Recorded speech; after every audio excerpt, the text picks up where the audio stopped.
the most exciting adventure of your life. Cyclops and centaurs are waiting for you.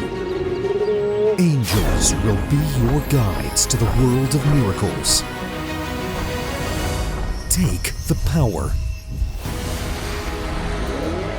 Become a warrior of light. Save the planet. Learn the secrets of little green men and life on other planets. How the gods create your destiny, and is it possible to change it? All the mysteries of humanity, life and death, angels and spirits in the animated masterpiece Life After Life.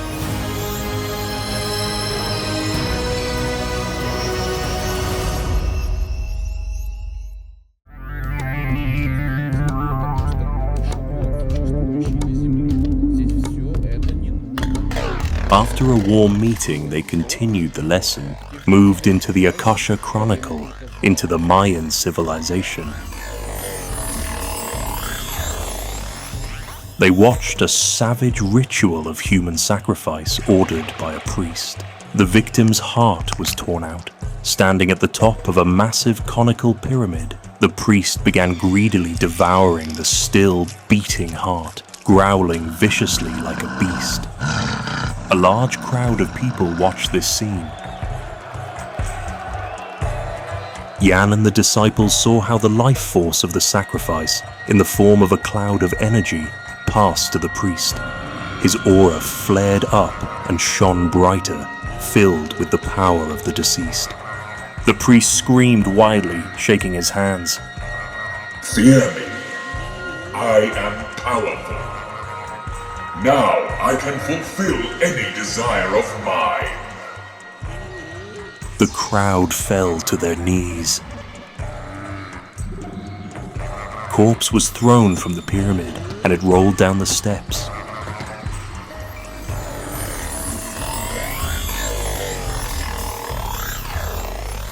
Well, children, you have seen why human sacrifices were made, as well as animal sacrifices. The priest, or the spirits, were nourished by the energy of the deceased, and thus became stronger and more powerful. Sometimes, this was done to appease evil spirits, so that they would not harm people. Grandpa, I heard that the Maya were a highly advanced civilization. They had pyramids, the largest in the world, and a very precise calendar. How did it happen that they engaged in such savagery?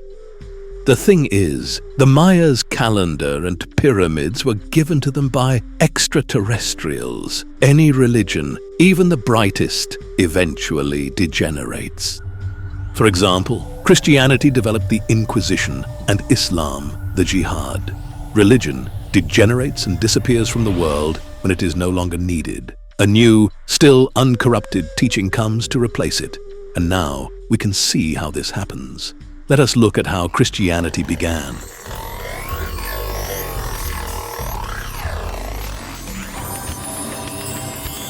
And they moved to the Olympus, where there was a council of the gods, the spirits of the planets of our solar system, Helionia. The meeting was led by Jupiter. The Almighty has given the task of organizing a new world religion. Soon the avatar of God, Christ, will come, and it is necessary to ensure that his teaching spreads widely throughout the world. How will it spread if Christ is born in the small state of Israel? For that, the Jews would need to conquer half the world. But that is impossible. Uranus, the contradictory one, objected. I think it is possible to have Rome conquer half the world, including the Jews, and then Christianity will spread throughout the entire Roman Empire. Mars, the fiery one, said. Yes, not a bad solution. But for that, it will be necessary to incarnate many brave warriors and talented generals in Rome, and among its enemies, cowardly soldiers and foolish rulers, so that Rome can easily conquer half the world. Saturn, the stern one, noticed. Yes, a wise move. And I will sow debauchery and gluttony among Rome's enemies, which will make them even more effeminate and weak. Venus said, An excellent move. Then Neptune spoke.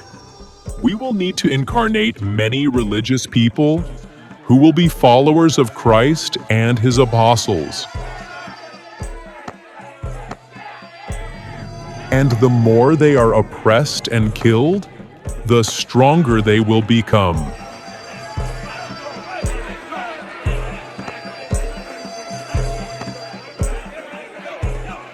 And the deceased ascetics and righteous ones will help spread Christianity from the subtle plane.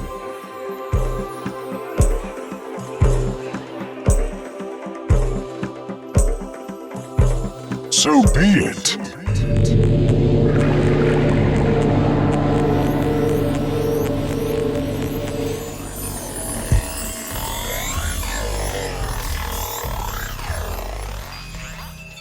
What a complex game this is. Yes, and people still think they do everything on their own. But now you have seen the puppeteers of our Earth. Life on Earth is just the first stage of existence.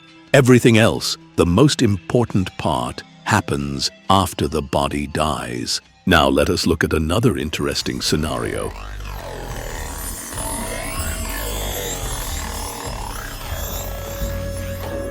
The children saw the farewell of the Khan to the other world.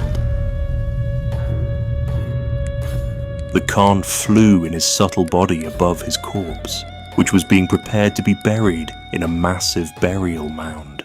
All of the Khan's belongings were brought there, deliberately broken, and as the servants destroyed the items, the spirit of each object was released and flew to the Khan hovering above the scene. One by one, the wives and servants drank poison and were laid in a large crypt. The Khan's slain horses were also placed there by the servants. As they died, the wives, servants, and animals rose in their subtle bodies and joined the Khan, rejoicing that they would be together once more.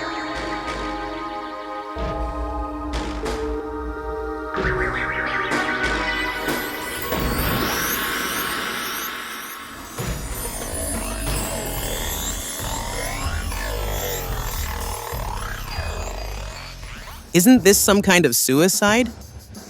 Yes, in ancient times, people knew more about life after death and would bravely die to be together immediately.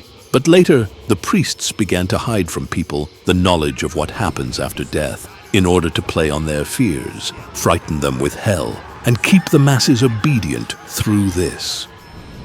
Does every object have a spirit that lives within it? No, my son. Modern objects do not have spirits. Spirits existed only in items created by the great masters, or in those into which a shaman had placed them. Of course, it also happens that a spirit settles in an object it likes, or in some place on Earth, or when a being receives a new body in the physical plane. It was an elephant. It became a dolphin. It was a planet. It became a human. It was a human. It became a star or a viper. Based on this physical body, subtle bodies are formed during life, and the healthier and more spiritual the being was, the stronger and more durable its subtle body will be, meaning it can live longer in the subtle plane until its subtle bodies disintegrate. At the same time, it develops the personality of a whale, an alien, a dog, a pygmy, or a flower, which it then carries into the subtle plane. And if this personality is disharmonious, negative, or foolish, life in the subtle plane is initially difficult.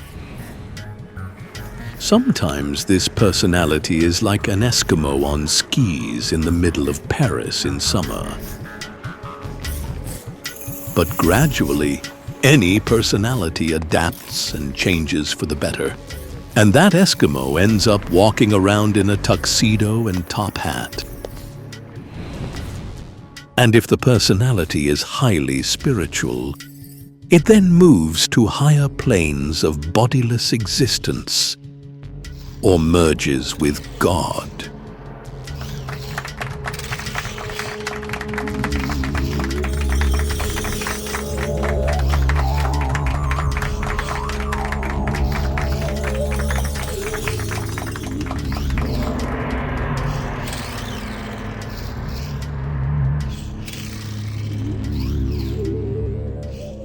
In our extreme times, when the fate of the entire planet is at stake, it is crucial for the knowledge of angels and benevolent spirits to spread as quickly as possible, globally, and reach thousands of people.